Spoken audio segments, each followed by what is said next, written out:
स्वागत है दोस्तों आज के मुख्य समाचार में। आज देश भर से कई अहम और बड़ी खबरें आ रही है दोस्तों। बात करेंगे हर खबर पर विस्तार से।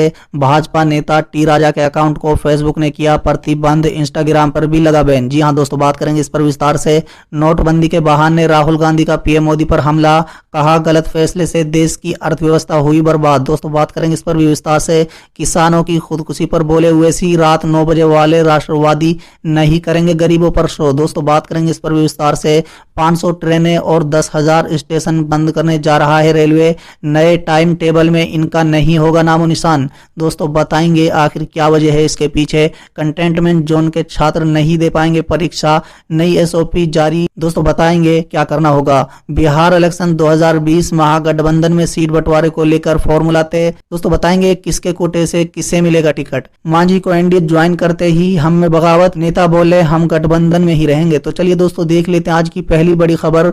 भाजपा नेता टी राजा के अकाउंट को फेसबुक ने किया प्रतिबंध, इंस्टाग्राम पर भी लगा बैन। जी हां दोस्तों, भारत के विपक्षी पार्टियों द्वारा फेसबुक पर हेट स्पीच के बढ़ावा देने का आरोप लगाया जा रहा है। दोस्तों इसी बीच गुरुवार को फेसबुक ने भाजपा नेता टी राजा सिंह के हिंसा और नफरत के बढ़ावा देने वाली सामग्री को लेकर बनाई गई अपनी नीति का उल्लंघन करने के लिए अपने प्लेटफॉर्म और इंस्टाग्राम से प्रतिबंधित कर दिया। दोस्तों दरअसल इन सब की शुरुआत वॉल स्ट्रीट जर्नल की एक खबर से हुई थी, जिसमें कहा गया था कि फेसबुक भाजपा की नीतियों का समर्थन कर रही है और उसकी पार्टी के नेता टी राजा सिंह के भड़काऊ बयानों को अपने प्लेटफॉर्म से नहीं हटा रही है। दोस्तों बता दें, इस खबर का हवाला देते हुए कांग्रेस समेत देश की विपक्षी पार्टियों ने भाजपा पर हमला बोला था। फेसबुक के प्रवक्ता ने एक ईमेल के जरिए दिए अपने बयान में कहा कि हमने राजा सिंह को हमारी नीति का उल्लंघन करने के लिए फेसबुक से प्रतिबंधित कर दिया है। दोस्तों आगे उन्होंने कहा है कि हमारी नीति फेसबुक के माध्यम से हिंसा को बढ़ावा देना, हिंसा करने या हमारे मंच पर मौजूदगी से नफरत फैलाने पर रोक लगाती है। चलिए अगली खबर। नोटबंदी को लेकर राहुल गांधी का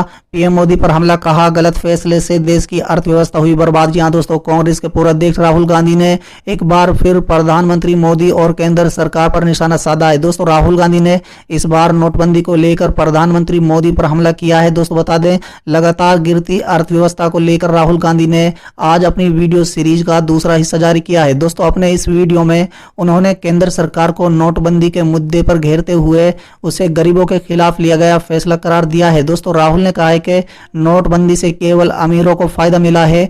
राहुल ने कहा है कि नोटबंदी हिंदुस्तान के गरीब किसान मजदूरों पर आक्रमण था। चलिए अगली खबर। किसानों की खुदकुशी पर बोले ओवैसी, रात 9 बजे वाले राष्ट्रवादी नहीं करेंगे गरीबों पर शो। जी हां दोस्तों, एआईएमआईएम अध्यक्ष और लोकसभा सांसद असदुद्दीन ओवैसी ने किसानों और मजदूरों की खुदकुशी के आंकड़ों की खबर पर सरकार और मीडिया पर जमकर निशाना साधा है। दोस्तों ओवैसी का कहना है कि मीडिया के लिए एक एक्टर की मौत हजारों मजदूरों और गरीबों की मौत से ज्यादा मायने रखती है। ये रात 9 बजे वाले राष्ट्रवादी कभी गरीबों पर शो नहीं करते। दोस्तों असदुद्दीन ओवैसी ने अपने ट्वीट में लिखा, रात 9 बजे वाले राष्ट्रवादी देश के गरीब लोगों की खुदकुशी को मजबूर होने पर शो नहीं करेंगे। दोस्तों इस मामले पर कोई जांच नहीं होगी, यह भी असदुद्दीन ओवैसी ने लिखा। पीड़ितों के परिवारों से कोई इंटरव्यू नहीं लिया जाएगा, कोई ड्रामा नहीं होगा, पीएमओ से कोई सवाल नहीं पूछा जाएगा। चलिए अगली खबर। 500 ट्रेन और 10,000 स्टेशन बंद करने जा रहा है रेलवे, नए टाइम टेबल में इनका नहीं होगा नामो निशान। जी हां दोस्तों, बता दें कि देश भर में कोरोना वायरस की वजह से लगे लॉकडाउन ने रेलवे सेवाओं को लगभग ठप कर दिया है, खासकर यात्री ट्रेनों को। हालांकि अनलॉक के अलग अलग फेजों में ट्रेनों की संख्या लगातार बढ़ाई जा रही है। इसी बीच खबर है कि रेलवे महामारी के बाद के समय के लिए तैयार किए जा रहे अपने नए ऑपरेशन टाइम टेबल से कुछ 500 रेगुलर ट्रेनें हटा सकता है। इतना ही नहीं, ट्रेनों के करीब 10,000 स्टॉप को भी रेलवे नेटवर्क से हटाया जा सकता है। जी हां दोस्तों, दरअसल रेलवे इसी जीरो बेस्ड टाइम टेबल के जरिए आगे अपनी सालाना कमाई 1500 करोड़ रुपए तक बढ़ाने पर ध्यान दे रहा है। चलिए अगली खबर। कंटेनमेंट जोन के छात्र नहीं दे पाएंगे परीक्षा, नई एसओपी जारी। जी हां दोस्तों, बिना लक्षण वाले छात्रों को एकांत कमरे में देनी होगी परीक्षा। गर्भवती और बीमार शिक्षकों की नहीं लगाई जाएगी ड्यूटी। दोस्तों बता दें, कोविड-19 संक्रमण के बीच प्रवेश परीक्षा और वार्षिक परीक्षा करवाने के लिए केंद्र सरकार ने बुधवार को नई मानक संचालन प्रक्रिया यानी एसओपी जारी की है। दोस्तों इसी के तहत कंटेनमेंट जोन के छात्रों और कर्मचारियों को परीक्षा केंद्र जाने की इजाजत नहीं होगी। दोस्तों केंद्र स्वास्थ्य मंत्रालय मंत्रालय द्वारा जारी नई एसओपी के तहत केवल बिना लक्षण वाले छात्रों को अनुमति मिलेगी। छात्रों और शिक्षकों को कोरोना मुक्त होने का प्रमाण पत्र भी देना होगा। दोस्तों, परीक्षा केंद्र में जांच के दौरान बिना लक्षण वाले कोई छात्र कोरोना संक्रमित मिलता है तो उसे आइसोलेशन रूम में परीक्षा देनी होगी। चलिए अगली खबर, बिहार इलेक्शन 2020 महागठबंधन में सीट बंटवारे को लेकर फॉर्मूला तय। जी हां दोस्तों, आरजेडी के नेतृत्व वाले महागठबंधन में सीट बंटवारे को लेकर फॉर्मूला करीब करीब तय हो चुका है।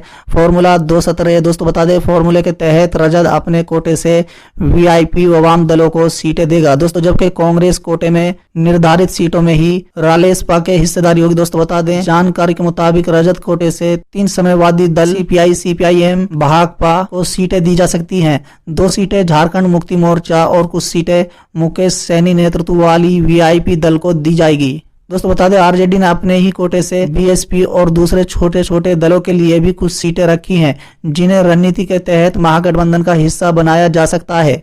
इसी तरह आरजेडी खुद करीब 130 से 135 सीटों पर उतर सकती है। चलिए अगली खबर, मांझी का एनडीए ज्वाइन करते ही हम में बगावत, नेता बोले हम महागठबंधन में ही रहें। जी हां दोस्तों, महागठबंधन से निकलने के बाद लगातार ये अटकलें लगाई जा रही थी कि हम प्रमुख जीतन राम मांझी कहां जाएंगे। जैसे ही उन्होंने एनडीए जाने का ऐलान कर दिया तो हम में बगावत शुरू हो गई। दोस्तों, हम के प्रदेश कार्यकारी अध्यक्ष उपेंद्र प्रसाद ने बगावत के सवर तेज कर दिए हैं। दोस्तों बता दें कि हम के नेता ने कहा है कि वो महागठबंधन में ही रहेंगे, एनडीए में नहीं जाएंगे। उन्होंने कहा है कि मैं एनडीए में जाने के जीतन राम मांझी के फैसले के साथ नहीं हूं। उपेंद्र प्रसाद ने यहां तक भी कह दिया है कि हमारे साथ हम पार्टी की प्रदेश की आदि कमेटी भी महागठबंधन में रहेगी।